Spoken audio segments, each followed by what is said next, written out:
2019년 연말부터 전 세계를 공포로 몰아넣은 코로나19 팬데믹은 2022년 현재는 명백히 그 기세가 꺾이고 있습니다. 백신이 보급되며 치명률도 낮아지고 있어 일각에선 팬데믹은 사실상 끝났다. 이제 코로나19는 단순한 독감의 한 종류가 될 것이다. 라는 의견까지 나오는 등 누가 봐도 인류는 코로나19와의 싸움에서 승리를 목전에 두고 있습니다. 드디어 팬데믹 이후의 세계를 맞이하는가 했는데 2022년 5월 또 다른 전염병이 등장했으니 바로 원숭이 두창입니다. 그런데 원숭이 두창이 대체 무엇일까요? 뭐 원숭이만 걸리는 그런 병이 아닐까 싶을 텐데요. 두창은 전염병으로 흔히 우리가 천연두라고 알고 있는 병입니다. 인간의 천연두는 동물에게 전염되지 않지만 동물에게 있는 몇몇 두창 바이러스는 인간에게 전염되는데 유감스럽게도 원숭이 두창이 그 중 하나입니다. 그렇다면 도대체 두창, 천연두가 어떤 병이길래 전 세계가 경계하고 있는 것일까요? 과거 비디오를 보던 시절 만화 비디오를 틀면 건전한 비디오를 권장하는 공익 광고가 나왔습니다. 옛날 어린이들은 호환, 마마, 전쟁 등이 가장 무서운 재앙이었으나 저도 어릴 때 봤던 기억이 있는데요. 그때는 호환과 마마가 무엇인지 전혀 몰랐습니다. 여기서 호환은 호랑이에게 당하는 재앙을 뜻하고 마마는 두창, 즉 천연두를 뜻합니다. 영상에서처럼 마마는 정말 무서운 재앙이었습니다. 천연두의 시작에 대해선 여러 의견이 존재하지만 보통 기원전 1만 년경 아프리카 북동부에서 나타난 것으로 추정합니다.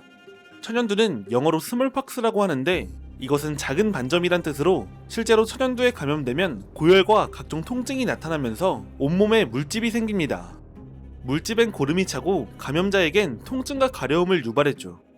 이렇게 일주일에서 2주일간 감염자를 괴롭히는데 감염자 중 30%가 사망했습니다. 2주일가량의 고비를 넘기면 천연두의 기세가 약해지며 감염자는 보통 회복하는 경우가 일반적이었고 이렇게 운 좋게 살아남더라도 평생 온몸에 물집 터지고 남은 흉터, 곰보 자국을 갖고 살아야 했습니다. 천연두는 전염도 쉽게 됐습니다. 비말을 통해 전염되었고 감염된 사람이 사용한 의류나 이부자리와 접촉해도 전염되었죠. 천연두는 아프리카를 시작으로 유럽과 인도 등지에 퍼져나간 것으로 추정되는데 기원전 1500년경 고대 인도와 기원전 1122년 중국에서 천연두와 유사한 질병에 대한 설명이 기록되어 있습니다. 이집트 파라오 람세스 5세의 미라에선 천연두의 흔적이 보이는데 그는 기원전 1157년 천연두 때문에 사망한 것으로 추정되는 최초의 역사적 인물입니다. 이렇게 천연두는 너무 오래전부터 장기간 인류를 괴롭혀왔기 때문에 총 사상자가 얼마인지는 정확한 추산이 불가능할 정도입니다.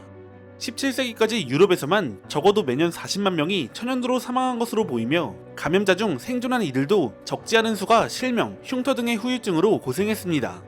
또한 지금까지 천연두로 죽은 누적 사망자만 약 10억 명 정도 될 것으로 추정하고 있는데 20세기에만 약 3에서 5억 명이 죽었다고 하네요. 한편 천연두는 이렇게 긴 역사만큼이나 인류 역사에도 굵직한 흔적을 남겼습니다.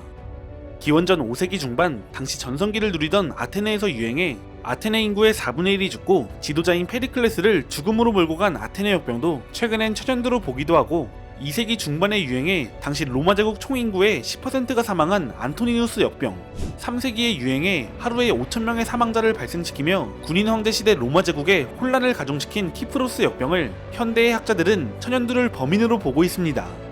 일부 학자들은 2세기에서 3세기 로마에 유행한 천연두를 로마 기성종교의 신관들이 제대로 대처하지 못하자 이것이 기독교의 폭발적인 확산으로 이어졌다고 주장하기도 합니다.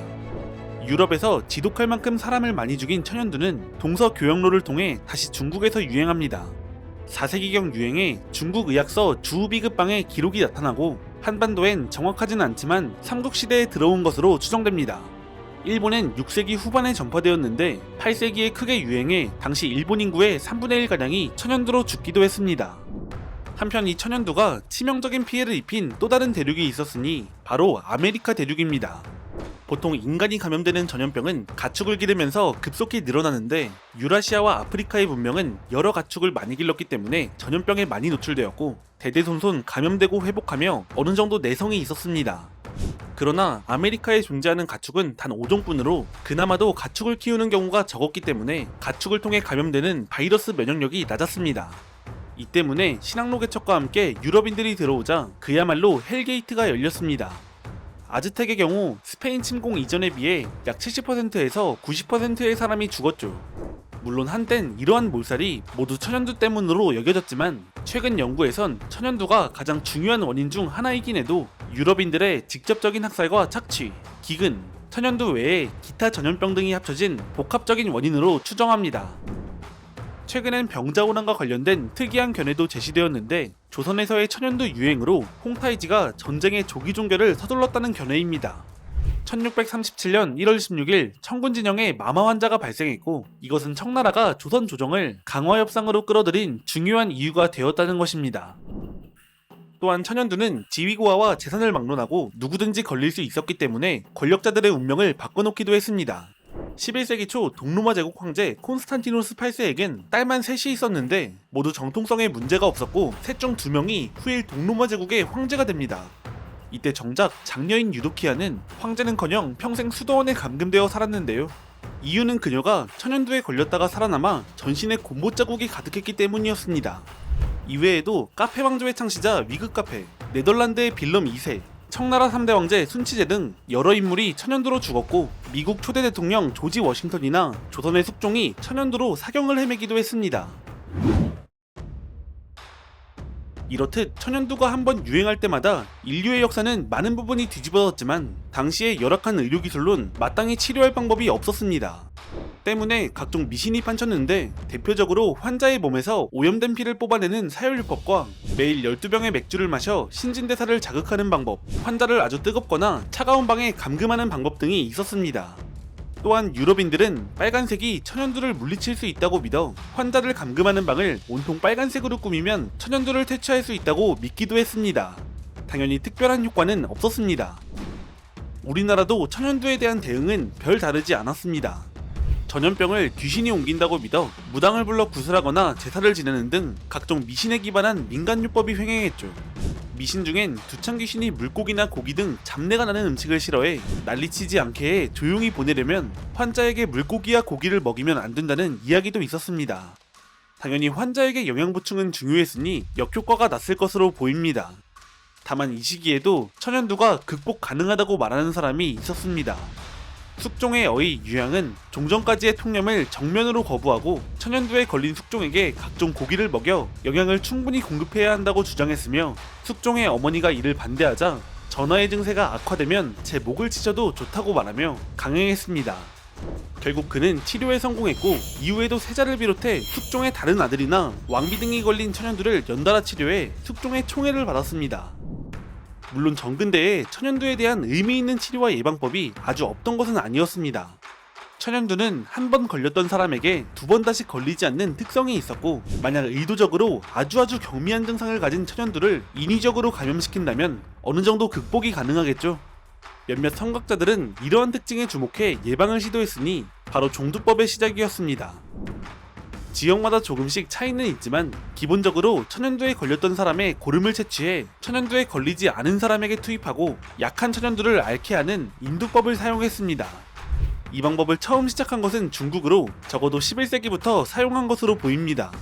사천성 남쪽 도교의 연단술사들에 의해 개발된 것으로 추정되는데 다만 이것은 널리 퍼지지 못했고 명나라 후반기인 16세기에 들어서야 중국 전역에 알려집니다. 보통은 물에 천연두 고름을 떨어뜨려 섞은 뒤 솜에 적시고 접종자 콧구멍에 12시간 정도 끼워 넣어 감염을 유도했습니다. 조선엔 이러한 방식이 18세기 말에 전파됩니다. 오스만 제국은 더 직접적인 방법을 사용했습니다. 그들은 경증 천연두 환자의 고름과 혈액을 채취해 바늘에 묻힌 뒤 건강한 사람에게 찔러 감염을 유도했죠. 이 방식은 18세기 초 오스만 제국에 부임한 영국 대사의 아내 몬테규 부인이 자신의 2 자녀에게 직접 접종을 받게 해보고 면역이 생기자 영국에 소개했는데요. 막상 영국에선 시연할 지원자가 없어 죄수 6명을 대상으로 접종을 시연했습니다. 시연 결과 이들은 전원 면역을 얻었고 실험에 참여한 대가로 1721년 전원 석방되었습니다. 다만 인두법에 소교와는 별개로 천연두에 대한 공포 때문인지 보급은 잘 되지 않았습니다. 또한 이것이 만능은 아니었고 기록마다 다르지만 1에서 2%, 3에서 4%가 접종 후 사망했다고 합니다. 18세기 후반 영국 남부 글로스터셔에는 우유 짜는 여자 중 얼굴에 곰보 자국이 있는 경우가 없다는 속설이 있었습니다. 낙농업 종사자들이 우두에 한번 걸리고 나면 천연두에 걸리지 않는다는 말로 이것은 지역 여성들 사이에서 거의 정설처럼 받아들여졌습니다. 인간의 천연두에 비해 우두는 가벼운 병이었죠. 영국의 의사 에드워드 제너는 2회차간에 어릴 때 우두에 걸린 적이 있는 62세 노인에게 천연두 병균을 접종하고 감염되지 않는 것을 확인했고, 1796년엔 우두에 감염된 여성의 팔에 생긴 고름을 8살 남자아이에게 접종하며 실험에 성공했고, 약 18년 동안 연구해 우두로 천연두 면역을 유도할 수 있다고 주장하게 됩니다. 이로써 우두를 사용한 종두법이 개발되었으며, 제너는 이 치료법을 라틴어 암소를 뜻하는 바카에서 따와 백시네이션이라고 정했는데, 오늘날 백신이란 단어가 여기서 비롯됩니다. 한편 시간이 지나 세계대전 이후 양대 강국으로 부상한 미국과 소련은 이념 경쟁을 넘어서 천연두부터 처리하자는 거국적 협조를 하게 됩니다. 1958년 소련 보건성 차관 지다노프 교수의 요청을 미국이 수용하며 작전이 기획됐고, 1967년부턴 WHO의 지원을 통해 진행되었습니다. 1950년대 초 세계에는 매년 5천만 명의 천연두 감염자가 발생했는데, 작전이 시작되고 나서 1973년에 유럽에서 천연두가 박멸되었고, 1975년엔 동부 아프리카 일부를 제외한 모든 지역에서 박멸했으며, 1980년엔 WHO가 천연두 박멸을 선언합니다.